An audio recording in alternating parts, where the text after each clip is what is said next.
Algunos economistas consideran que el Estado es un ente improductivo que mete la mano en el bolsillo de los ciudadanos para decidir en qué gastar ese dinero. Sin embargo, otros apuestan por un modelo de justicia social donde es necesario garantizar una serie de servicios públicos comunes para los distintos estratos de la sociedad. En este canal ya hemos hablado sobre temas como las pensiones, el sobreendeudamiento público o la inflación. Sin embargo, son temas que hemos abordado desde una postura más liberal. Por eso, en el programa de hoy veremos cómo se pueden solucionar estos problemas desde una postura más intervencionista. Así que, sin más dilación, doy paso a la entrevista. Yo soy Rubén, esto es Minuto 100 y hoy tenemos al doctor en Economía, Eduardo Garzón.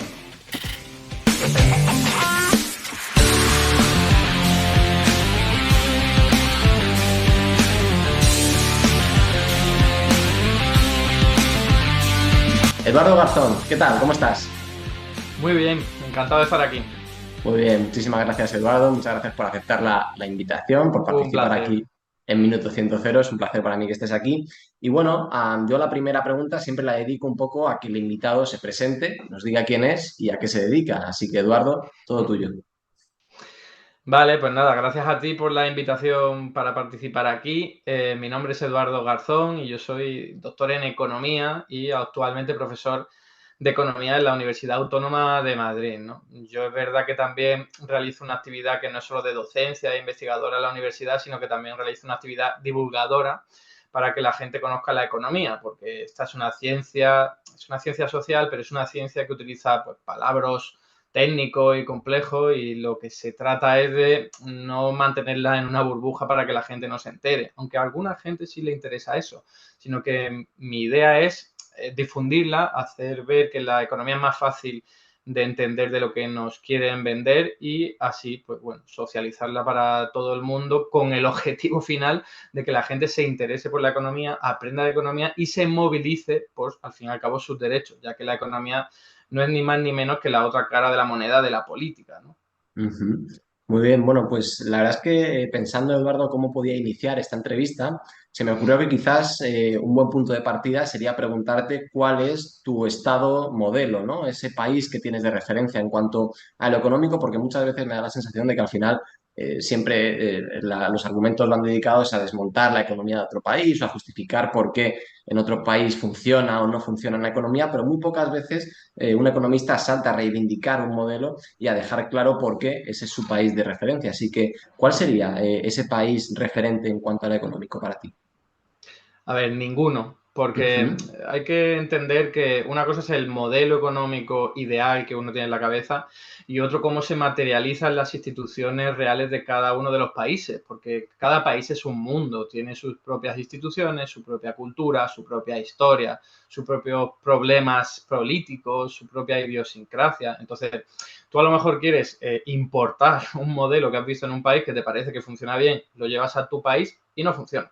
No funciona, incluso puede ser incluso más problemático, ¿no? Entonces yo diferenciaría eso, no se trata tanto de hablar de países, de este país, este modelo de este país me gusta mucho, como del modelo teórico que podemos tener en la cabeza. Y ahí sí puedo responder que desde mi punto de vista el modelo que para mí sería preferible, voy a dejarlo ahí, no solo ideal, sería uno en el que todo el mundo trabajara. Esa sería mi primera meta a conseguir. Y eso yo tengo y he estado trabajando en propuestas políticas para llegar a ello. No es la única, ni mucho menos. También otra condición que yo le pido a mi modelo económico ideal es que nadie se lucre a través del trabajo de otras personas. Es decir, que no estoy pensando en una sociedad igualitaria al 100%, pero sí que no haya enriquecimiento a través del trabajo de otra persona, que en términos marxistas se llama explotación, ¿no? Entonces, creo que esas dos características son importantes porque de la mano va que todo el mundo tenga unos derechos humanos, al menos sociales, reconocidos y un mínimo estándar de calidad de vida, ¿no? Entonces, para mí, ese sería el modelo ideal y actualmente yo no lo veo en ningún país. ujú. Bueno, en tu canal de YouTube, como decías, haces una labor para divulgar y un poco mostrar algunos aspectos de la economía y una gran parte de tus vídeos están destinados a desmontar argumentos más propios de pensamientos liberales, ¿no? Pensamientos que creen que cuanto menos intervenga el Estado y cuanto más se privaticen algunos de los servicios públicos, mejor funciona la economía. Y la verdad es que con este tipo de pensamientos me pasa algo muy curioso y es que lo que veo es que son muy populares entre gente de mi edad o incluso menor, ¿no? Hay como un nuevo rebrote de gente joven que está muy convencida con estas ideas liberales. Entonces, te quería preguntar a modo un poco de reflexión, ¿por qué crees que ha calado tanto el mensaje liberal en la gente joven? Yo matizaría que es en la gente joven de España, porque el Sí. liberalismo económico fuera de nuestro país es que está de capa caída, está derrotado, ni más ni menos, porque se vio claramente que con la pandemia y sobre todo también con la guerra de Ucrania, aunque es verdad que especialmente con la pandemia y las políticas públicas que se aplicaron, quedó claro que si la intervención pública del Estado en la economía privada no puede funcionar. Y eso, bueno, teníamos muchos ejemplos, pero es verdad que el de la pandemia fue muy claro. Y eso se une a que la crisis financiera del año 2008 fue precisamente consecuencia de dejar al sector privado operar con mucha flexibilidad, que es precisamente lo que se permitió también antes del año 1929, que desencadenó en un gran crack y en una gran depresión. Entonces, la historia, la teoría económica nos demuestra que la economía funciona mejor cuanto más regulados estén los mercados, cuanto más peso tenga el sector público en la economía y obviamente siempre que este peso tenga sentido, no es tener un peso porque sí.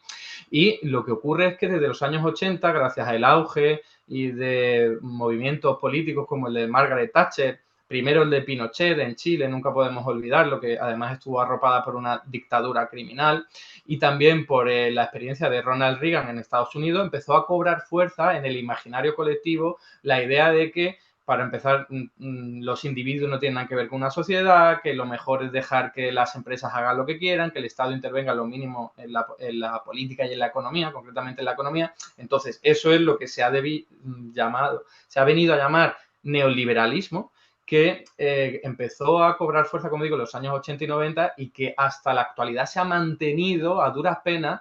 Por lo que digo, el año 2008 fue un duro golpe a este sistema de creencias y la pandemia y también con la espiral inflacionaria. Sin embargo, en nuestro país lo que sí estamos viendo, como bien has comentado, es que para la gente joven, de hecho, hace poco vi una encuesta en la cual el 30% de los jóvenes en nuestro país creían que se pagaban muchos impuestos en nuestro país, cuando en realidad los datos no apuntan en esa dirección, o al menos si a uno le sirve a modo de comparación, el resto de la población no pensaba en esos términos, ¿no? Entonces yo creo que hay un movimiento que tiene mucho que ver con las redes sociales, con los nuevos métodos para comunicarse, YouTube, TikTok y otras muchas redes sociales en las cuales se han hecho influencers, que es como se dice ahora, ¿no? Pues a esas personalidades que se hacen muy conocidas y cuyo contenido llega a mucha gente, y si nos fijamos, tienen un perfil socioeconómico muy particular. Suelen ser autónomos, emprendedores, ¿no? En el mundo de las redes sociales,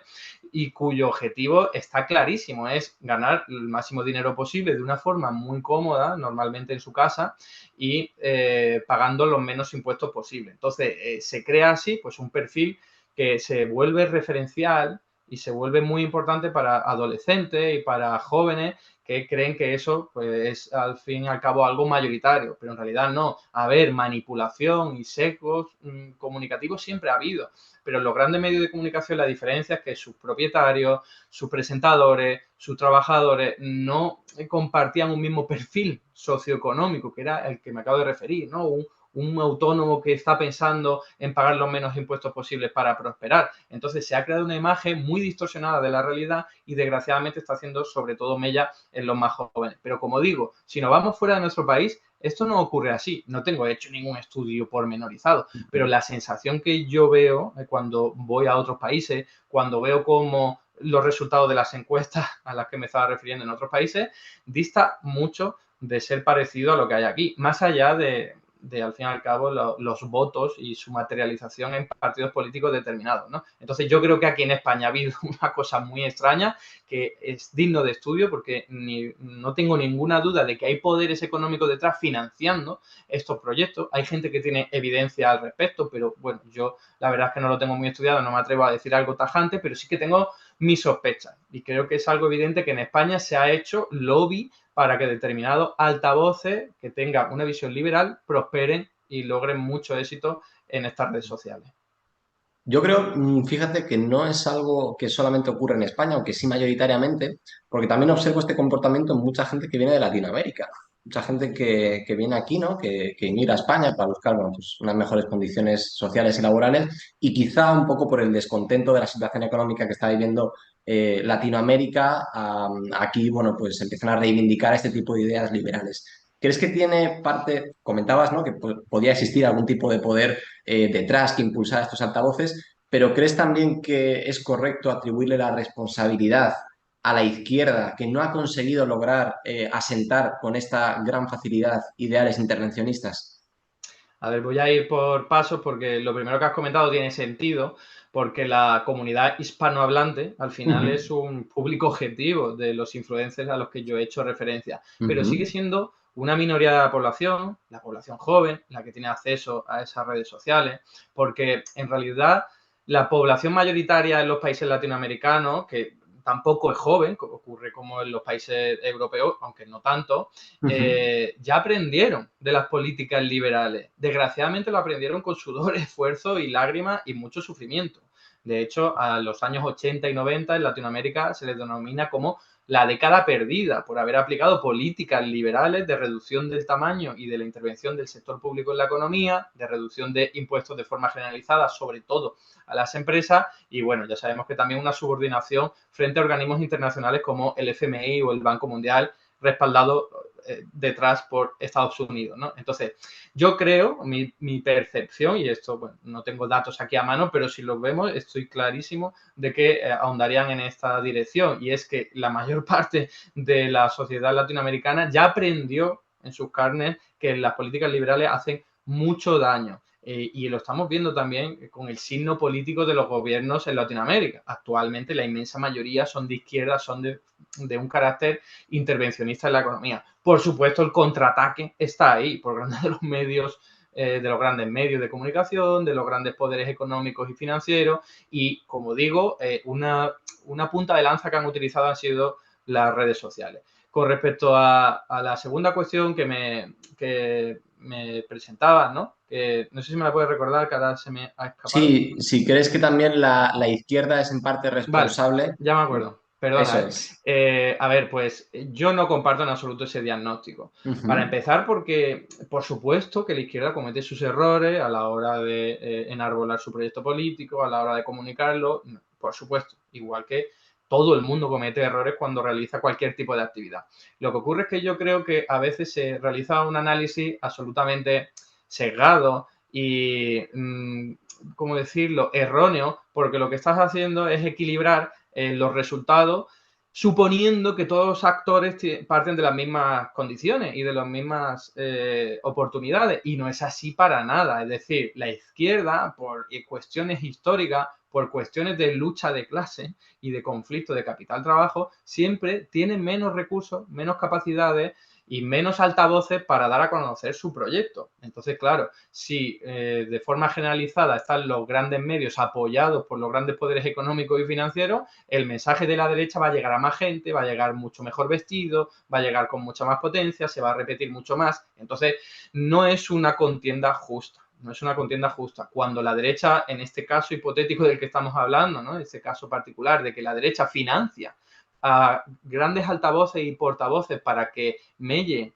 y hagan su impacto en los grandes medios de comunicación, en las redes sociales, en este caso concretamente, eso no es una contienda justa, porque a lo mejor algunos, como yo, o como Canal Red, o como Pandemia Digital, pues bueno, tenemos ahí nuestro nicho a los que podemos llegar, pero sigue siendo claramente insuficiente simplemente por falta de recursos. Si tuviésemos mucho más dinero detrás, ya verás cómo llegaríamos a mucha más gente, más que nada porque nuestro discurso favorece a la mayoría de la población. Y en realidad el discurso de la derecha favorece a los de siempre, a esa minoría con muchos ingresos, con mucho capital, con mucho patrimonio. Si logran imponerse en buenos momentos, en buenos casos, es fundamentalmente porque juegan con ventaja. Es como hacer trampas en un juego competitivo en el que tú tienes todas las de ganar, tienes las cartas marcadas y así es mucho más fácil. Entonces, autocrítica de izquierda por no ganar ese espacio, hay que hacerlo porque hay errores, pero no perdamos de vista que la derecha juega con muchas mejores armas. Entonces es normal que se imponga la mayor parte de las veces. Mira, pues hablando de esto, has dicho una cosa que se repite mucho en los discursos de personas que tienen convicciones pues, más intervencionistas, ¿no? O más capitalistas de Estado, que es, bueno, pues eso, que una economía donde interviene el Estado puede servir para distribuir la riqueza y, por tanto, para beneficiar a la mayor parte de la población, mientras que un sistema antagónico, como puede ser un sistema más tendente al minarquismo, ¿no? A privatizar los sistemas públicos, realmente beneficia a una gran minoría. Pero el otro día estuve viendo un vídeo en el que Rayo decía unos datos y decía que el coste en España de entregar 10.000 euros al año a unos 2 millones de personas a modo de un ingreso mínimo vital supondría un 2% del PIB, que sumado al resto del gasto del PIB que se hace en seguridad, justicia y defensa, en total no sumaría más del 10%, del 10% del PIB. Y él planteaba la siguiente pregunta, ¿no? Decía, si con un 10% del PIB podemos garantizar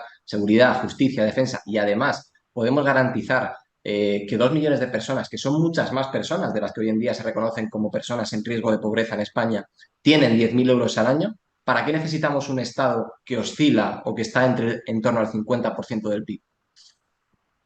A ver, por una cuestión tan básica como no solo economía, sino democracia. A ver, esto es algo que está muy estudiado y los liberales, por supuesto, hacen caso omiso, pero en sociedades en las que permites que haya una elevada concentración de la renta y la riqueza, lo que estás haciendo es minar tu propio sistema democrático. Y esto es muy fácil de entender. El dinero no es simplemente algo que te permita comprar cosas, es también poder.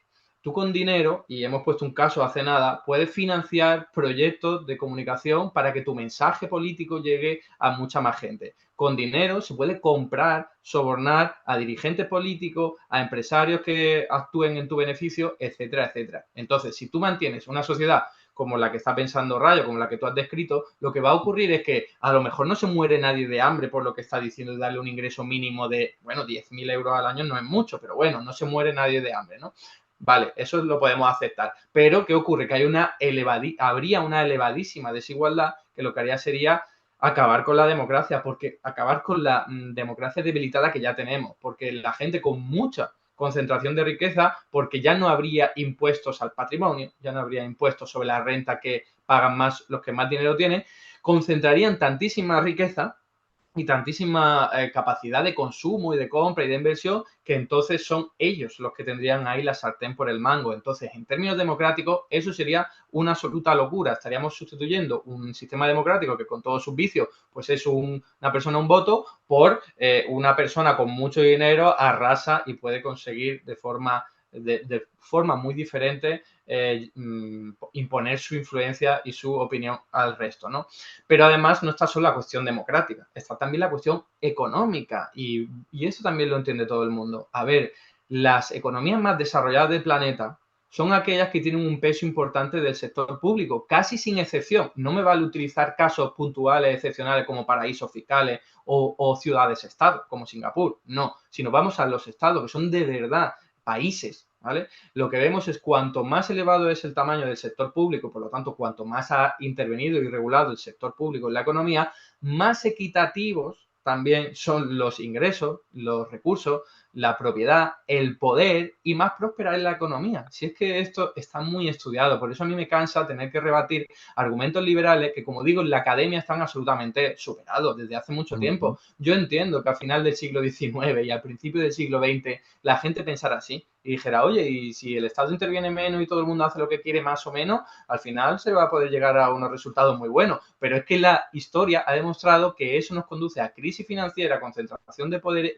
exagerado, también a grandes depresiones y que lo único que ha permitido un desarrollo económico y social el más próspero con mucha diferencia en toda nuestra historia de la civilización es el tamaño del sector público haciéndose cada vez más grande, lo que se ha denominado como el estado del bienestar. Entonces, eso está ya demostrado, está empíricamente demostrado. Por eso yo decía que en nuestro entorno, por ejemplo en Europa, las ideas liberales están más que superadas, ¿vale? Y por supuesto no son ni mucho menos las que hay como las de Juan Ramón Rayo, cualquier anarcocapitalista, ¿no? Sino que son en todo caso mucho más moderadas. pero voy y resumo lo que acabo de decir. Por un lado, si hacemos como pide gente como Juan Ramón Rayo, tendríamos una sociedad muy poco democrática en la que quien tiene mucho dinero, que sería una minoría, dominaría a los demás. Y segundo, tendríamos una sociedad muy desigual que impediría el desarrollo económico. Y por algo que no he dicho, pero que es más o menos evidente, me he basado en los datos, pero la explicación lógica y teórica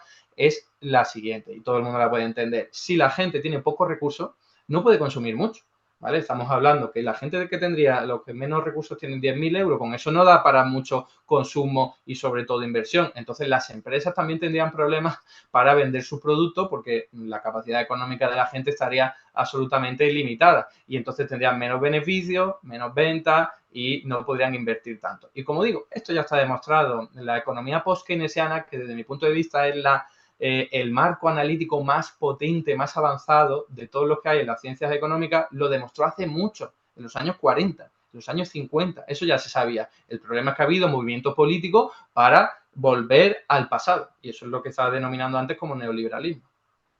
Otro de los temas, Eduardo, que se ha puesto en el punto de mira del debate económico en los últimos tiempos, como bien sabrás, es el sistema de pensiones, ¿no? Ha surgido como una especie de temor entre muchos economistas y personas que no son economistas por la posible insostenibilidad a largo plazo del sistema de pensiones. El dato es el siguiente: solo el coste de revalorizar las pensiones conforme al IPC cada año es de 20.000 millones de euros, ¿no? Y además, si tenemos en cuenta los datos demográficos que apuntan a que pocos jóvenes tienen que sostener las pensiones de muchos mayores, bueno, pues se crea un cierto desconcierto entre grandes sectores de la sociedad sobre si realmente se va a conseguir sostener este sistema de pensiones. Y claro, este miedo lo que hace es que al final salgan teorías alternativas que propongan, bueno, pues otro tipo de respuestas, ¿no? Una de ellas es la mochila austriaca, que es también muy defendida, por supuesto, por la escuela austriaca y todo este ámbito de pensadores liberales, pero yo te quería preguntar a ti si crees realmente que el sistema de pensiones es perfectamente sostenible a largo plazo y si crees que el que tenemos actualmente es mejor que otros sistemas alternativos como el que comentaba yo de la mochila austriaca. Mira, te voy a responder cogiendo una frase que has dicho al principio de tu pregunta, que era, últimamente se está poniendo muchas dudas sobre el sistema público de pensiones. Y eso no es así. A lo mejor, Rubén, tú que eres más joven, que te suena como algo reciente. Y es normal que nos pueda parecer a todos algo reciente porque, bueno, la memoria es muy corta. Pero la realidad es que estos mensajes catastrofistas sobre el sistema público de pensiones lo vienen lanzando los grandes poderes económicos y financieros desde los años 90. Estamos hablando de hace aproximadamente 30 años, más de 30 años, que nos vienen martillando con la idea de que las pensiones públicas no son sostenibles. ¿Y qué pasa? Que llegaron los años 2000, sostenibles perfectamente, los años 2010, sostenibles perfectamente, estamos en el año 2023, sostenibles perfectamente. Por supuesto, su retórica va a ser siempre, no, pero porque los presupuestos generales del Estado le están rescatando, pero porque no sé qué, no sé cuándo. Da igual lo que diga, está siendo sostenible. Ningún gobierno va a dejar de pagar las pensiones. Algunos argumentan, no, pero se verá obligado a recortar las pensiones y por eso a veces lo han hecho. No, lo han hecho los políticos y los gobernantes de derecha. Cuando la izquierda ha llegado al poder, por ejemplo, en nuestro país, no se han recortado las pensiones. En todo caso, se habrán aumentado los ingresos, las cotizaciones sociales. Eso será criticable por otro lado, pero desde luego no ha hecho falta recortar el sistema público de pensiones y tú mismo has dado el dato de que cada año se siguen revalorizando y, bueno, la cantidad de dinero que sea es sostenible. Entonces, lo que hay que preguntarse es otra cosa. ¿Por qué llevan más de 30 años dándonos la tabarra con esto? Porque tienen intereses económicos en hincarle el diente a la enorme hucha, al enorme pastel que suponen las pensiones públicas, que es que precisamente por esas cantidades tan grandes de dinero que suponen, es un pastel al que no pueden acceder los fondos financieros, los bancos, en general el capital financiero, y le encantaría poder tenerlo en su poder y revalorizarlo en los mercados financieros y hacer negocio con ellos, pero no pueden. Entonces llevan décadas metiendo mierda al sistema público de pensiones, pero sin ningún tipo de rigor. Había informes del propio BBVA, cuando en su modalidad antigua, que era así en Argentaria, ¿no? BBV, que lo que decía era que el sistema público de pensiones en unos años siguientes iba a quebrar. Bueno, pues eso ocurrió en los años 90, o sea, ese informe, y no quebró. Como ese informe tenemos 800.000 indicando siempre la misma dirección. ¿Cuál es la respuesta que hay que darle desde un punto de vista de serenidad, un punto de vista de rigor intelectual? que el problema nunca va a ser de dinero, nunca va a ser de financiación. Si nuestras sociedades están envejeciendo, y esto es algo que en términos generales es algo positivo, vivimos más, podemos vivir incluso mejor, aunque eso no es del todo así, ¿no? Porque podemos vivir más años con peor salud, pero bueno, en cualquier caso, que nuestras sociedades estén envejeciendo, que es una buena noticia, no tenemos que entenderlo como algo catastrófico desde el punto de vista de las pensiones, de dónde va a salir el dinero para pagar las pensiones, porque esa es la pregunta sencilla. ¿Por qué se preocupan tanto por cómo pagar esos 20 y pico mil millones de euros para revalorizar las pensiones? Y no se pregunta de dónde sale todo el dinero para financiar la campaña militar que tenemos hoy día, la campaña bélica en Ucrania. No veo a la gente diciendo de dónde sale el dinero para pagar las armas, porque no, es muchísimo dinero, es incluso más. ¿Por qué no salen gente preguntándose de dónde sale la cantidad de dinero suficiente para seguir manteniendo una corrupción que es estructural en nuestro país, pero en también otros muchísimos países? Corrupción porque al otro lado hay grandes empresas que sobornan, que corrompen, que son los amiguitos de muchos de los gobernantes. Como ese ejemplo puedo poner muchos, la corona, en la iglesia. ¿Por qué nunca se pregunta nada de eso? Pues por intereses políticos e ideológicos. Les interesa centrar los ataques en el sistema público de salud, el sistema público de salud, entre otros, pero como estamos hablando de las pensiones, es ese otro de los objetivos, otra de las dianas. Y por terminar, la pregunta nunca debería ser de dónde sale el dinero. Como digo, para rescatar a la banca, para rescatar a sus amigotes, para pagar campañas militares, para eso siempre hay dinero y nunca se pregunta. Pero para pagar las pensiones sí se pregunta. Y la respuesta tiene que ser la misma. Si hay dinero para rescatar a los bancos cuando tienen problemas, hay dinero para cualquier otra cosa, porque el rescate de los bancos es muchísimo más voluminoso que ese dinero que podemos englobar dentro del pago de las pensiones públicas. Y yo sí que te diría, oye, vale, no hay un problema de financiación, pero hay otro problema y ese sí que es el que tenemos que atajar y es el envejecimiento de la población, porque quizás en el futuro, si todo sigue igual, que no va a ser así, pero bueno, tendremos mucha población mayor en comparación con mucha población en edad de trabajar. Pero eso se resuelve no con falta de dinero o con exceso de dinero, se resuelve con recursos reales. Es decir, necesitamos gente joven para que trabaje. No necesitamos más dinero. Voy a poner un caso extremo. Imaginémonos que tenemos pues un montón de dinero en fondos privados de pensiones, pero luego toda la población, o la mayoría, es muy mayor y es pensionista. ¿Para qué va a servir todo ese dinero si casi nadie va a poder trabajar porque es muy joven? O sea, porque poca gente joven. Pues es lo mismo, para que se entienda, que el problema no es si hay dinero o no hay dinero, el problema es de recursos reales. ¿Hay suficiente gente, habrá suficiente gente con edad de trabajar para cubrir las necesidades sociales y económicas de la gente pensionista? Y si no lo hay, porque no lo hemos hecho bien durante todos estos años, no pasa nada si tenemos en cuenta que en el mundo hay 8.000 millones de personas, que la mayor parte es joven y que están buscando puestos de trabajo para ganarse la vida. ¿Vale? Entonces, si nosotros quitamos nuestras concepciones xenófobas y racistas, no veríamos ningún problema, porque que nos falta gente joven en el futuro para atender las necesidades de la gente mayor. Abre la frontera más de lo que están abiertas hoy para que la gente joven pueda trabajar aquí y servir pues a las necesidades de la gente más mayor. No pasa nada. Otro de los temas, Eduardo, que se debate, ya no voy a decir recientemente, que me echas la bronca si no, otro de los temas que sí que se debate mucho en este ámbito es el tema de la sanidad, ¿no? El famoso debate sobre si hay que privatizar la sanidad y hasta qué punto sería beneficioso, ¿no?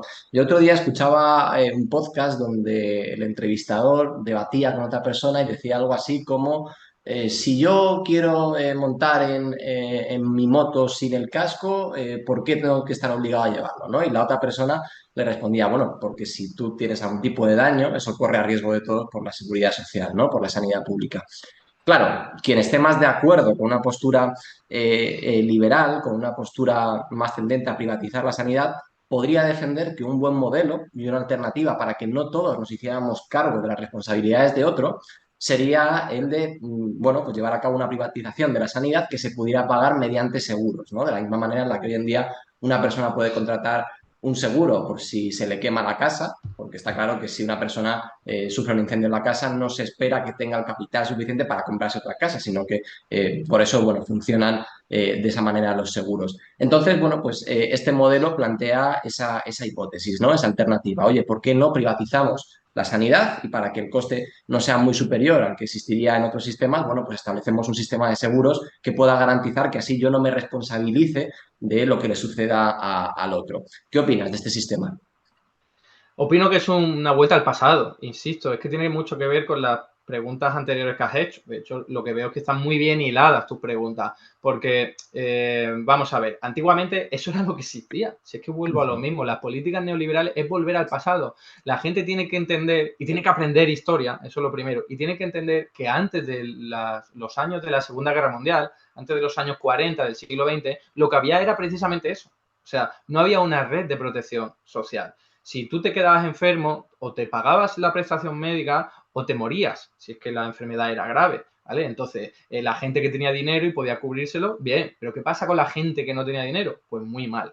Menos mal que gracias a todo lo que ocurrió después de la Segunda Guerra Mundial, gracias en buena medida que había un bloque al otro lado, que era el soviético, que estaba demostrando con su ejemplo que se podían aplicar políticas muy diferentes y llamando a la revolución en las puertas de la Europa occidental, gracias a eso, toda esa presión logró que se fuese conformando y construyendo el estado del bienestar en los países occidentales capitalistas, ¿no?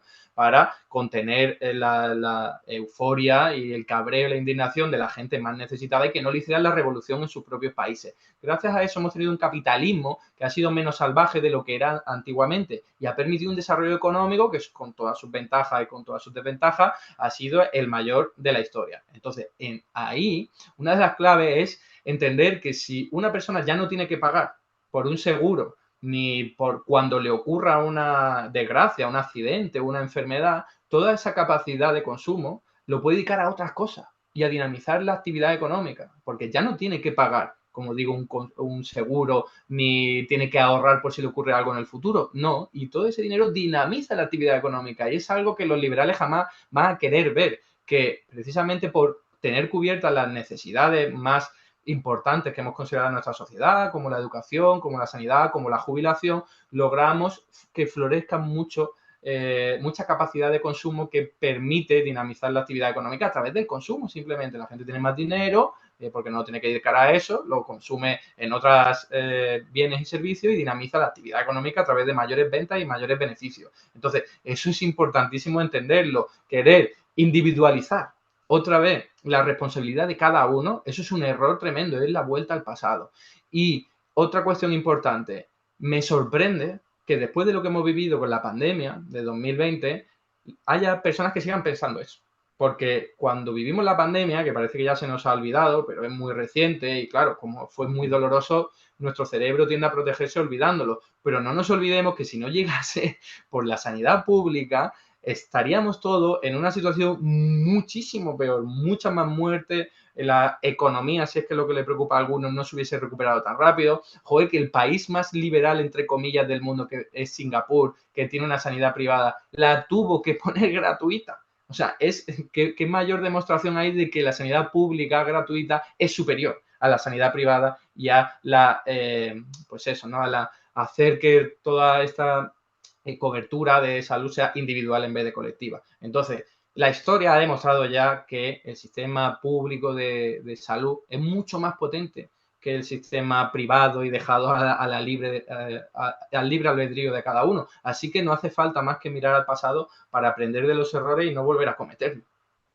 Otro de los temas, Eduardo, que quería tratar contigo es el eterno debate que existe sobre el salario mínimo interprofesional, ¿no? Y aquí yo creo que el debate se puede ir tanto por el ámbito económico, que tiene una rama, bueno, pues muy clara y también muy debatible, y también por el ámbito político, ¿no? O sea, yo siempre digo que hay ciertas medidas políticas que sirven para hacer, ciertas medidas económicas que sirven para hacer campaña, ¿no? Mientras la izquierda normalmente se suele abanderar de eslóganes económicos como la subida del salario mínimo interprofesional, pues la derecha lo que hace es abanderarse de otro tipo de eslóganes económicos como la bajada de impuestos, ¿no? Entonces, al final, bueno, pues siempre hay ciertas medidas que sean más o menos cuestionables o no, se utilizan como armas arrojadizas muchas veces en política. Entonces, por un lado, yo creo que está esta vertiente política del debate sobre la subida del salario mínimo, pero también hay una vertiente económica, ¿no? Que es, bueno, es un dato que es muy fácil de comprobar, que es el hecho de que si se sube el salario mínimo interprofesional,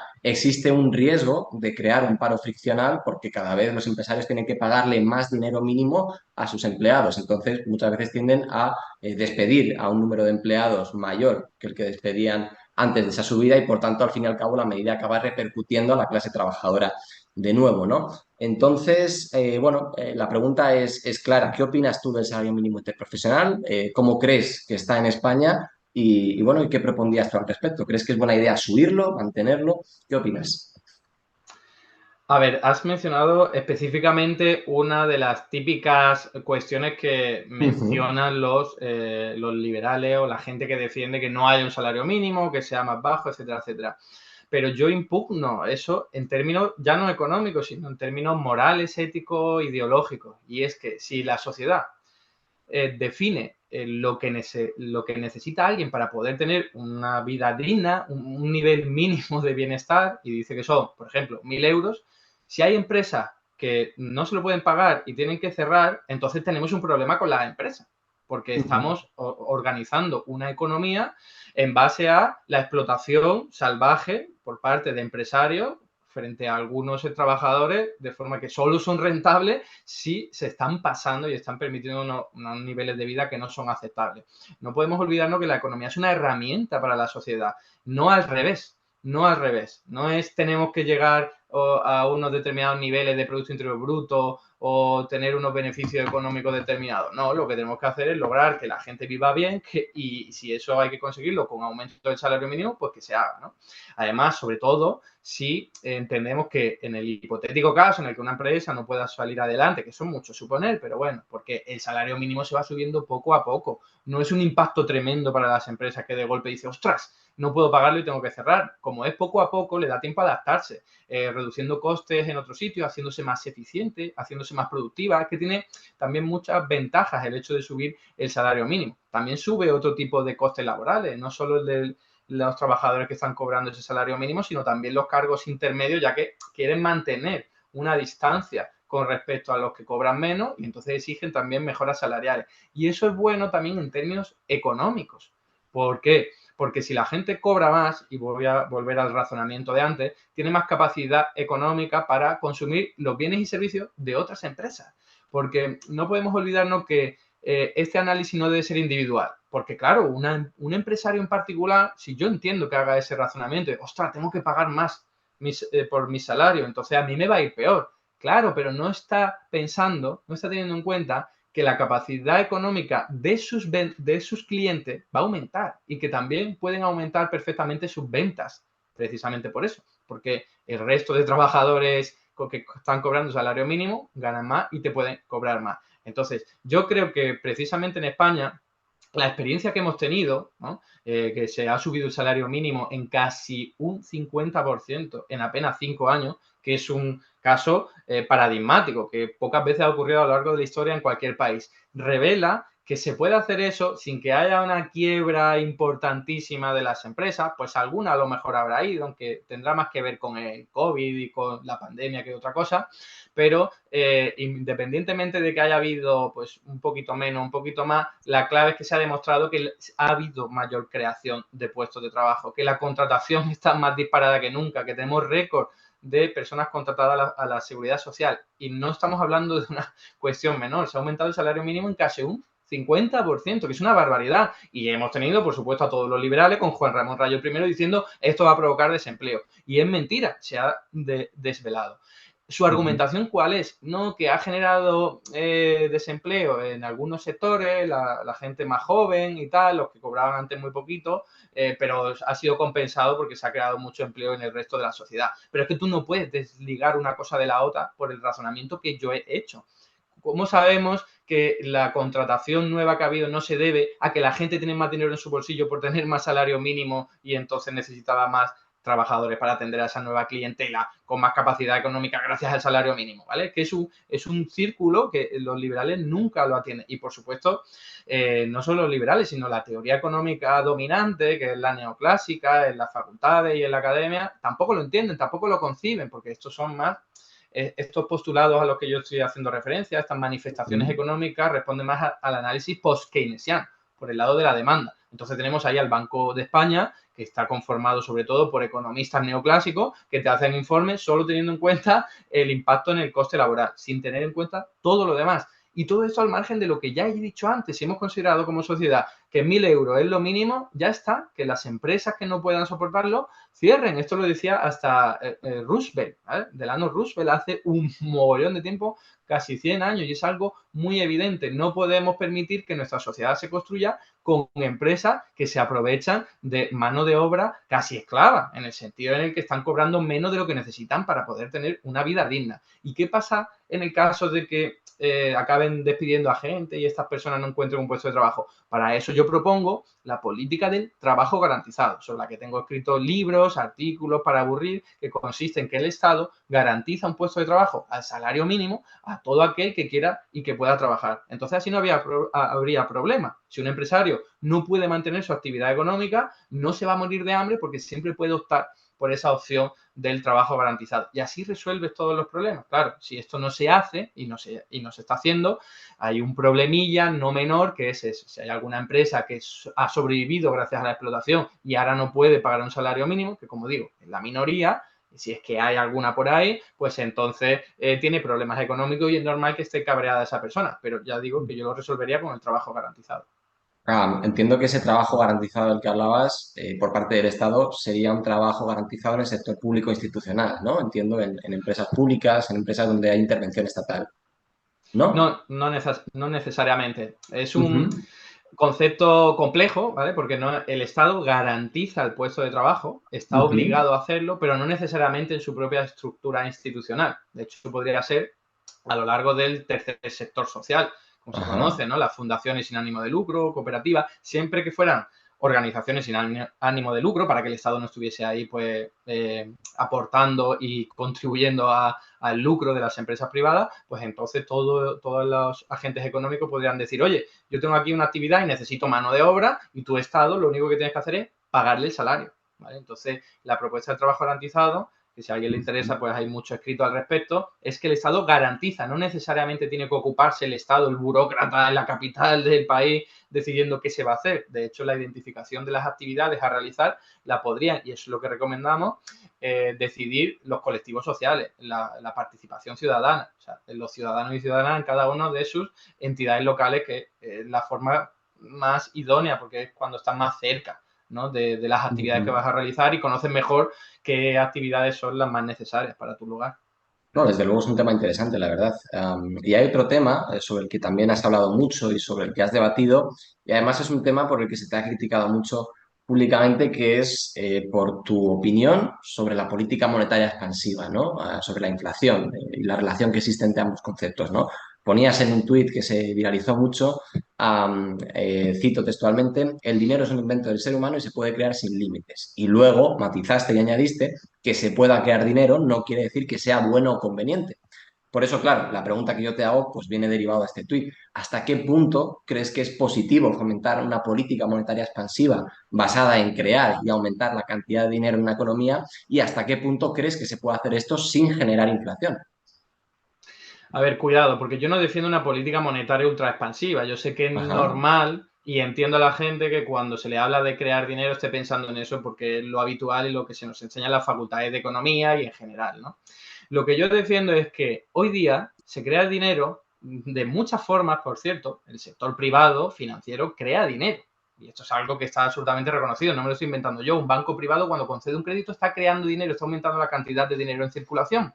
Pero eso nunca es analizado. ¿Por qué si los bancos privados están todo el día creando dinero a través de créditos, a través de préstamos, a través de hipotecas, no se les dice, oye, que hay inflación, a lo mejor es por culpa de ellos? Jamás, jamás se ha dicho eso. ¿Por qué? Porque lo de decir que la creación de dinero va a provocar inflación es un invento vuelvo a lo mismo, de los poderes económicos para poner el foco en la diana al Estado y decir, oye, tú estate quietecito como actor que puede crear dinero para que nosotros, los bancos privados, creemos dinero con un tipo de interés con el que nos vamos a lucrar.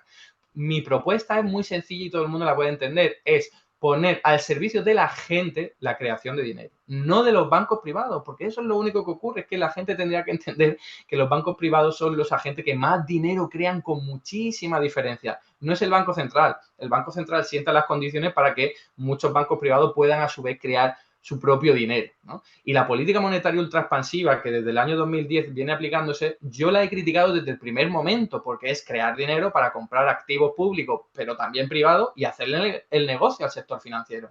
¿Qué es lo que propongo yo? Que al fin y al cabo bebe de la teoría monetaria moderna, igual que el trabajo garantizado bebe de la teoría monetaria moderna. Tengo por aquí un libro en el que hablo de la teoría monetaria moderna para principiantes, por si alguien quiere informarse más. Es algo muy sencillo. Es que las políticas públicas estén en el centro del objetivo y de nuestras preocupaciones. ¿Que queremos tener pleno empleo y entiendo que es lo que queremos tener? Pues que el Estado garantice un puesto de trabajo a todo el mundo. ¿Cómo se va a financiar? Con un banco central que esté detrás respaldando esa política.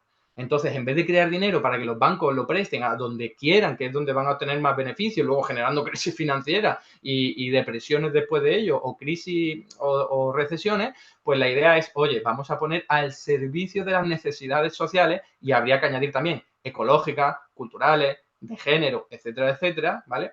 Y ya está, así de sencillo. ¿Que hay límites? Por supuesto que hay límites. Si tú te pasas de dinamizar la actividad económica, y he matizado bien, de dinamizar la actividad económica, no de crear dinero, porque crear dinero no genera inflación per se, y esto lo puede entender todo el mundo. Yo sé que esta idea pues chirría a la gente porque todo el mundo tiene en la mente que crear dinero genera inflación, pero eso es un razonamiento que no sostiene la mínima crítica. La mínima crítica. En los años 40 esto ya se sabía con muchísima solvencia. Se sabía que no era la cantidad de dinero lo que genera inflación. No, es qué se haga con el dinero. Porque si tú el dinero lo mantienes quieto en tu cuenta bancaria o si lo utilizas para pagar impuestos, o si lo utilizas porque tienes una deuda tributaria, o si lo utilizas para devolver una deuda que tengas con un banco, eso jamás en la vida va a poder provocar inflación. Y eso es precisamente lo que se suele hacer cuando la gente recibe mucho más dinero y tiene situaciones complicadas. El problema es cuando la creación de dinero sirve para, pues como lo que está ocurriendo actualmente en Argentina, que es se crean pesos y se convierten en dólares rápidamente, deprecia tu moneda y eso sí te genera inflación importada, pero no es la cantidad de dinero lo que está explicando que haya inflación, ¿no? Entonces, ¿cuál es mi propuesta por acabar con esto? Que la creación del dinero esté al servicio de la gente y que, por supuesto, que hay límites. ¿Cuáles son esos límites? Cuando está tan dinamizada la economía que te está provocando tensiones inflacionistas normalmente por cuellos de botella en algunos sectores productivos. Y esto es algo que también puede entender bien la gente. Si ahora mucha gente empieza a consumir más de la cuenta y las empresas no dan abasto con tanto consumo, entonces pueden decir los empresarios, voy a aumentar un poco mi precio porque mis clientes se lo pueden permitir y así yo gano un poquito más. Si eso ocurre de forma generalizada, hay inflación. ¿Qué ocurre? Que en nuestras economías capitalistas modernas, como hay sobreproducción, no solemos estar nunca en ese tipo de estados económicos. No solemos tener economía sobrecalentada. La inflación que tenemos actualmente no tiene absolutamente nada que ver con una economía sobrecalentada. Tiene que ver con cuello de botella debido al comercio internacional después de la recuperación de la pandemia, agravada por la guerra de Ucrania. Y es una inflación que, por cierto, ya el impacto más potente ya ha desaparecido, evidenciando que era un shock temporal iniciado por la pandemia, ¿no? Por un acontecimiento histórico que no suele ocurrir muy a menudo. Entonces, que a mí todavía me venga la gente a criticar por eso, yo lo entiendo, porque yo estuve en ese lado, porque yo también recibí una formación económica en las facultades convencionales de economía que decían crear dinero provoca inflación. Pero cuando uno se pone a estudiar y se pone a ver la realidad desde otro punto de vista y con mente abierta, por supuesto, aprende que la cosa es mucho más compleja que eso y que en realidad la creación de dinero per se no es lo que explica la inflación, son otros muchos factores diferentes. Muy bien, pues ahora retomaré lo que hablabas, lo que comentabas antes del tema del Banco Central para relacionarlo un poco, bueno, pues con lo que está sucediendo en Argentina, ¿no? Y la crítica de Javier Milei al concepto de Banco Central. Pero antes, no me gustaría perder la ocasión de preguntarte por el tema de la deuda pública, ¿no? Que además también es un tema sobre el que has debatido y has hablado largo y entendido en tus vídeos, entrevistas, etcétera. Y es un tema que, bueno, es cierto que es relativamente polémico Y es cierto, eso sí, que no, bueno, que no toda deuda pública tiene que ser estrictamente negativa. De hecho, como bien sabéis, muchos países en vías de desarrollo utilizan un sobreendeudamiento quizá por encima de lo que deberían para trasladar a su riqueza al presente y poder crecer con acumulación de capital y trabajo, ¿no? Es algo que están haciendo mucho los famosos BRICS. Pero también es cierto que aquí en España absolutamente todos los partidos políticos siempre intentan añadir medidas para disminuir la deuda. Por tanto, algún problema sí que tiene que suponer, ¿no? La pregunta que yo te hago es, ¿cuál crees que es el riesgo de sobreendeudarse en caso de que creas que realmente la deuda en España es un riesgo? La deuda pública no es un riesgo per se, ¿vale? Ahí Ujú, voy a impugnar lo que estabas comentando de los BRICS, se utiliza la deuda pública, que sería, como creo que has dicho, traer el dinero del futuro, ¿no? Algo ujú, así has comentado.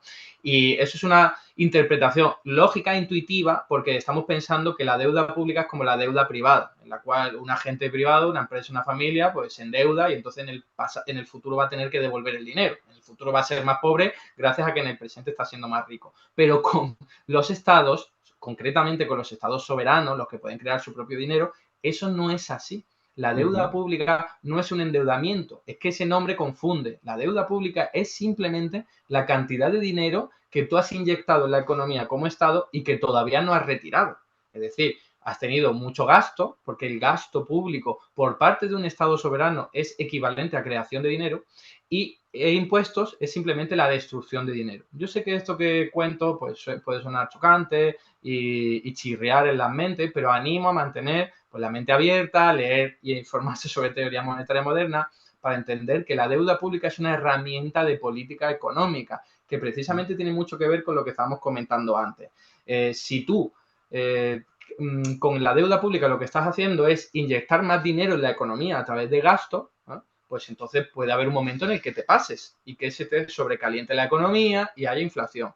Pero lo normal, como venía diciendo antes, no es que ocurra eso. Lo normal es que los estados no se endeudan tanto y entonces hay poca inyección de dinero en la economía y al final tu economía está enfriada y no funciona bien. Porque en el caso extremo, perdón, en el caso inverso que yo había comentado, de los empresarios les vienen muchos clientes, entonces dicen voy a aumentar los precios. ¿Qué pasa si a los empresarios les viene gente con muy poco dinero o apenas llega gente porque no se ha dinamizado mucho la actividad económica a través de la deuda pública? Pues entonces que tienen que vender menos, pueden que ujú. tengan incluso pérdida o pueden incluso que tengan que quebrar. Entonces la clave, y esto creo que puede servir para entender lo que estoy diciendo, es entender la economía como una especie de planta. ¿Vale? Una planta necesita agua para poder sobrevivir y para poder funcionar, pero no necesita poca agua, necesita, si la riegas poco, se te muere, se te seca, pero si la riegas mucho, se te ahoga, se te muere. La economía funciona igual. La economía es que funciona igual. Necesitas una cantidad de gasto agregado, ¿vale? Que es capacidad económica, que se convierte en ventas, de forma que no sea muy insuficiente, porque te genera recesión y desempleo, por lo que acabo de decir. Las empresas no pueden vender sus productos porque nadie se los va a comprar y entonces despiden a sus trabajadores. Pero tampoco te puedes pasar, porque si hay mucho gasto, las empresas dicen voy a aumentar los precios y me aprovecho de esta situación. Entonces la clave es que la deuda pública per se no es malo. Es como si alguien dijera que el agua, regar una planta es malo. No es malo regar una planta. Depende de cuánto riegues la planta. Si la riegas poco, malo. Si la riegas mucho, malo. Hay que encontrar el equilibrio. Y eso es de lo que se trata. Por eso, analizar la deuda pública simplemente comparando con el Producto Interior Bruto no es la clave. Lo que hay que hacer es comparar no la deuda pública, sino ver cuál es la situación de la planta, ver cuál es la situación de la economía. ¿Tiene buena salud? ¿Tiene mucho empleo? ¿Tiene suficiente inflación moderada? Bueno, pues entonces habrá que aportarle un poquito más o un poquito menos, pero la clave es esa, un poquito más, como digo, de deuda pública. En otros países lo que ocurre es que te llega dinero desde otro sitio, desde el exterior, o te llega dinero desde los bancos privados, ¿vale? Desde esa creación de dinero, que entonces no es necesario que esté el Estado dinamizando también la economía. Por eso, en esos casos que son minoritarios, suelen tener superávit público y suelen tener una deuda pública baja, por ejemplo, Noruega o cualquier paraíso fiscal. Pero lo normal es que no ocurra eso, y lo normal es, y eso lo vemos en los datos, la inmensa mayor parte de los países del mundo y a lo largo de toda la historia han tenido un déficit público bastante elevado y una deuda pública pues que es creciente, incluso en términos del Producto Interior Bruto, simplemente porque es una herramienta de política económica que te sirve para alcanzar tus objetivos económicos. Pleno empleo normalmente y una estabilidad de precio. ¿Qué te pasas? Entonces tienes que bajar la cantidad de gasto público, pero eso no suele ser lo habitual. Lo habitual, como digo, es que es insuficiente la actividad económica y entonces pues acabas teniendo un problema, claro, con desempleo sobre todo. Pues mira, enlazando con lo que decíamos antes de los bancos centrales y bueno, incluso con lo que hablábamos al principio de la charla de la emergencia de estos movimientos liberales, hay un caso que es muy paradigmático, que es lo que está sucediendo ahora en Argentina, ¿no? Que es algo sobre lo que tú también has hablado. No creo que todo el mundo estará al tanto de la actualidad, pero Milei arrasó en las PASO, en esas primarias en las que no se esperaba que fuera a ser la primera fuerza política con más porcentaje de votos. Y bueno, una de las medidas por las que Milei se ha hecho tan popular es por la famosa dolarización de la economía argentina, ¿no? Por cambiar la moneda argentina por el dólar, bueno, pues según la postura de Milei para evitar esa tasa de inflación tan alta que se maneja hoy en día en Argentina. ¿Crees que puede ser una buena medida dolarizar la economía? Creo que es una medida nefasta, peligrosa, disparatada y una locura. Creo que puede haber quedado claro cuál es mi interpretación al respecto. De hecho, he subido hace poco un vídeo bastante extenso, de unos más de 40 minutos creo que es, analizando cuáles son los riesgos de dolarizar una economía como la Argentina. En general, cualquier economía, pero particularmente la Argentina, precisamente porque no tiene suficientes dólares. Eso para empezar. Actualmente, claro, dolarizar una economía significa que vas a convertir todos tus pesos, toda tu moneda nacional, en una moneda extranjera que es los dólares. Entonces necesitas como economía y sobre todo como Banco Central tener suficientes dólares para hacer ese cambio. Y eso no es lo que ocurre actualmente. Entonces, para empezar, la dolarización no se puede hacer de primeras. Se puede hacer a medio y largo plazo con mucho riesgo, porque en realidad estarías cambiando la identidad, la anotación, mejor dicho, en tus cuentas bancarias, y entonces en vez de tener una cantidad en pesos, los argentinos verían que tendrían una cantidad en dólares, pero si quisieran retirarlo y convertirlo en moneda física o en hacer alguna compra fuera de su banco, podrían tener el problema de que el Banco Central no tuviese suficientes dólares para satisfacer esa necesidad. Con lo cual, si eso ocurre de forma generalizada, se puede volver a producir el corralito tan famoso que vivieron los argentinos hace apenas 20 y pocos años, ¿no? Entonces, hay unos riesgos considerables simplemente con el hecho de dolarizar, que es la primera parte de todo esto. Porque luego, imaginemos que sí, que a pesar de todas las dificultades, lo logran y cambian todos los pesos por dólares y no hay ningún tipo de problema. Mucho a suponer, pero vamos a suponerlo. ¿Qué ocurriría? Que es muy probable que la inflación bajase mucho en un año o dos, ¿vale? ¿Por qué? Porque la inflación galopante de Argentina, como he explicado antes, proviene de una inflación importada, porque se te está devaluando tu peso, tu moneda nacional. Entonces, cuando tú vas a comprar algo fuera con una moneda que cada vez vale menos, te sale más caro comprar fuera. Entonces, esto es algo que hemos vivido de otra forma en Europa. Hemos tenido que comprar gas natural mucho más caro y entonces todo se nos ha encarecido en la economía porque el gas natural y la energía se utiliza para casi todo, ¿no? Entonces, eso es lo que le ocurre a Argentina, que su moneda se deprecia, le sale todo mucho más caro y eso acaba contagiando a través del sector exterior a toda la economía y encima cada vez más porque tu moneda se deprecia, te sale más caro, se vuelve a depreciar, es un círculo vicioso, ¿no? Pero claro, es importante entender que Milei no está pensando en eso, no hace un buen diagnóstico, Milei y los suyos, ¿no? Los que piensan como él, porque ellos creen que se acabaría la inflación simplemente porque ya no hay pesos, ya no hay una capacidad de crear pesos por parte del Banco Central y entonces ya se te ha acabado el problema. Y no es eso, es que se te ha acabado la inflación importada por devaluar tu moneda, que no es lo mismo, está muy vinculado, pero no es lo mismo para nada, porque si se creara muchos pesos, pero si utilizasen bien, no para cambiarlos por dólares porque temes que pierda capacidad de ahorro, no tendría por qué haber inflación. Súper importante eso. Y en segundo lugar, esa historia ya la vivió Argentina. La vivió Argentina en los años 90, concretamente a partir del 89, si no recuerdo mal, con la época de la convertibilidad, que un peso equivalía a un dólar. Eso es casi lo mismo, en la práctica es casi lo mismo, lo único bueno es que te permite dar marcha atrás más fácilmente porque no has como decir, desmontado tu estructura monetaria, ¿no? Todavía tienes un banco central con el que puedes crear peso. ¿Y qué ocurrió cuando hicieron eso en Argentina? que la inflación bajó muchísimo, muchísimo, y eso no había vivido nunca en la historia ese país, y entonces se vio con buenos ojos. Pero ¿qué ocurrió apenas 10 años después? Pues la crisis financiera de las más importantes que ha tenido Argentina, con un corralito que ha generado un trauma en la mayor parte de la población argentina. Y no es casualidad, es provocado precisamente por eso, porque Argentina tendría que funcionar teniendo más dólares para poder tener una actividad económica bollante. Y el problema es que Argentina jamás en la historia ha tenido una posición económica y productiva y exportadora que le permita tener suficientes dólares. No es lo mismo que Ecuador. Ecuador tiene suficientes dólares, aunque aún así funciona regular Ecuador para lo que podría funcionar, porque tiene muchos ecuatorianos y ecuatorianas trabajando en el extranjero, en Estados Unidos sobre todo, y luego en España y luego en Italia, que lo que hacen es todos sus ingresos en dólares y en euros los llevan a sus familias en el Ecuador, y eso permite que la economía ecuatoriana pueda funcionar más o menos bien, ¿vale? Para no tener su propia moneda, ¿no? Y voy con otra metáfora y con esto acabo. Creo que dolarizar la economía es como tener una planta, que es tu economía, ¿no? Y en vez de regarla tú con tu propio dinero, con tus pesos argentinos, es sacarla al jardín.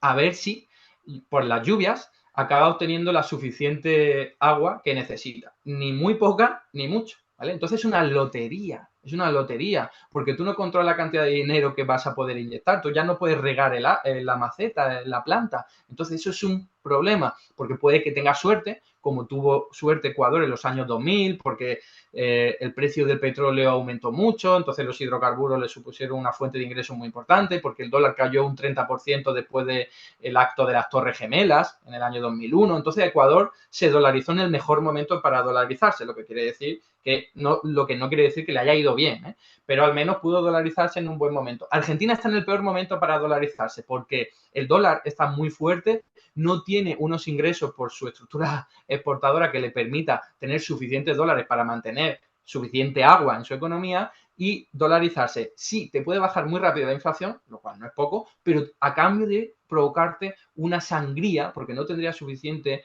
capacidad económica, no tendría suficiente dinero en tu economía, y eso acabaría desembocando en crisis por ralentización económica, ya que la gente no tiene apenas dinero, entonces no puede haber ventas, o porque el Estado, frente a una situación en la que no hay dinero, se endeudase, que eso es lo que hizo el Estado argentino en los años 90, ¿no? Que, claro, generó una bola de nieve, en un momento ya pinchó y se provocó el corralito. Eso es a lo que se podría enfrentar Argentina si se dolarizara. No, muy interesante, la verdad, escuchar este punto, porque, bueno, es verdad que, como decías antes, siempre hay discursos que tienen más cobertura mediática que otros y está muy bien escuchar, ¿no? Posturas como la tuya. Bueno, y ya Me por alegro. cerrar un bloque, ¿no? Hablando de las políticas de partidos de derechas, ¿no? Partidos que se asocian con la derecha, tienes un vídeo en tu canal en el que te dedicas a criticar el programa de Vox, ¿no? Vas leyendo artículo por artículo, punto por punto, y exponiendo por qué crees que es adecuado o que no es adecuado, ¿no? Y hay un punto en concreto sobre el que yo creo que en general se habla relativamente poco, ¿no? O para todo el debate que se genera en torno a otros temas en la economía, creo que este está un poco más desprotegido. Es el punto 146 del programa de Vox, que dice lo siguiente: en materia presupuestaria, elaboramos presupuestos de base cero, marcando como objetivo la eliminación progresiva del déficit y la deuda pública que condena a la ruina a las futuras generaciones, optimizando las cuentas públicas. Creo, corrígeme si me equivoco, creo que este fue uno de los puntos que tú trataste en tu vídeo, pero hay una parte de este punto que la pasaste un poco más por encima y que a mí me interesa más, que es el tema de los presupuestos de base cero, ¿no? Hasta ahora, la manera en la que funcionan los presupuestos generales es que realmente nunca se hace una revisión de los presupuestos anteriores, sino que se añaden año a año, ¿no? Por tanto, al fin y al cabo, la tendencia es aumentar cada vez esos presupuestos, y esta medida de Vox lo que plantea es elaborar, en caso de que Vox consiguiera el apoyo suficiente, unos presupuestos partiendo de cero para evitar la acumulación de los años anteriores. ¿Crees que es positivo este sistema? Yo creo que te puedes imaginar que no. Es Me lo que me imaginaba, pero río bueno. porque justamente esta misma mañana en la facultad he explicado en qué consisten los Ajá. presupuestos de base cero en comparación con los presupuestos incrementales, que son los que tenemos la mayoría de los países, ya que son los más tradicionales y también los más funcionales y más pragmáticos, ¿vale? Porque el presupuesto incremental lo que es, oye, yo tengo esta cantidad de pensiones, de gasto en pensiones este año, y cuánto necesito el año que viene. Pues lo calculo en función de lo que ya me gasté más lo que voy a necesitar nuevo. Entonces, te otorga muchas facilidades y sobre todo te permite ir sumando e incrementando tu presupuesto en función de la evolución de indicadores como la población, como el Producto Interior Bruto, etcétera, etcétera, ¿no? Y eso es lo que quiere derrumbar la gente que defiende un presupuesto de base cero. El presupuesto de base cero, para aquel que no lo sepa, y aunque tú lo has explicado bien, es cada año parto de un borrador que no existe, de un papel totalmente en blanco. ¿Vale? No me voy a basar en el año anterior. Entonces yo de cero tengo que hacerlo, ¿no? Eso es una locura, no solo por la cuestión a la que he hecho referencia de que, oye, me interesa que no crezca el gasto público. Pues eso es lo que quiere Vox y lo dice en su propio punto, ¿no? También lo dicen los economistas liberales, ¿no? Ellos lo que quieren es un presupuesto de base cero para, si en un año se mete mucho miedo con que se gasta mucho en sanidad, pues poder recortarlo sin que haya un problema, porque si tienes un presupuesto como el tradicional, te va a costar mucho más, ya que tienes una cantidad de dinero y te diría la oposición o quien fuera, oye, que está recortando no sé cuántos por ciento sobre el presupuesto del año anterior, ¿no? Entonces, más allá de esa cuestión, como digo, que es política, hay una cuestión económica de, oye, que tengo que hacerlo todo otra vez de cero.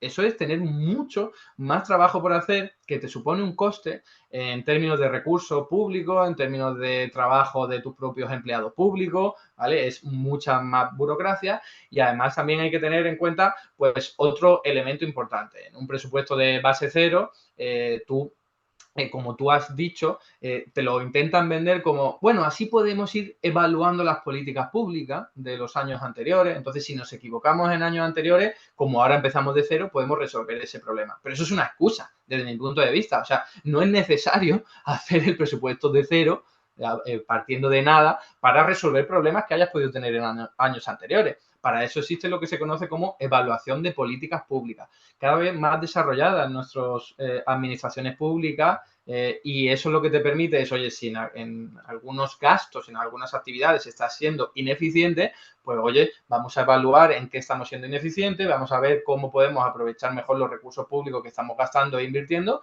y lo resolvemos. No hace falta empezar de cero, porque por un lado te supone, resumo, te supone mucho más coste, mucha más burocracia, mucho más trabajo, y en segundo lugar te permite que se recorten partidas presupuestarias de una forma muy rápida y eso es algo que no va bien para un estado del bienestar, cuyo presupuesto la inmensa mayoría es gasto público social. Ujú. Muy bien, pues Eduardo, con esto ya terminamos la entrevista. Me queda por hacerte una sección, que no sé si la habrás visto en el podcast, es una sección que le hago a todos los invitados que No. se llama Preguntas en un minuto. Hay una lista muy larga de preguntas, pero solamente hay un minuto para que contestes a las máximas posibles. No son preguntas de cultura general, Qué agobio, ¿no? la idea es ir rápido. Son preguntas sobre tus gustos Vale. personales, ¿vale? O sea, no son Vale. preguntas que vayan a pillar o que tengan una respuesta objetiva, ¿vale? Así que nada, si te Vale. parece bien, bueno, voy a recordar la tabla. El récord ¿Qué lo pasa? tiene. Se gana algo o qué? Hay premio, todavía no sé cuál, porque lo tengo que valorar, pero Vale. quiero poner un premio, sí. De momento, el récord lo tiene Fernando de Lis en a 24 preguntas respondidas en un Madre minuto. mía. Está muy bien, en muchísimo tiempo. Y la última persona, me parece que fue Abelino Piedad, el actor que hizo 11 o 12, una cosa así. Pues yo hablo muy Así. lento, así que no me extrañaría estar en la parte baja de ese ranking. Bueno, eso lo dice mucha gente, ¿eh? Veremos a ver si es verdad o no.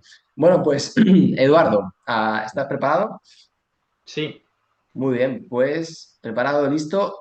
Ya, nombre completo, Eduardo Garzón Espinosa, fecha de nacimiento, 7 de enero del 88. lugar de nacimiento, Logroño, La Rioja. tu comida favorita, Pizza. tu postre favorito, Mousse de chocolate. un deporte, Un. deporte, El fútbol. equipo al que apoyes en ese deporte, El Logroñés. un grupo de música, No sé. Marea.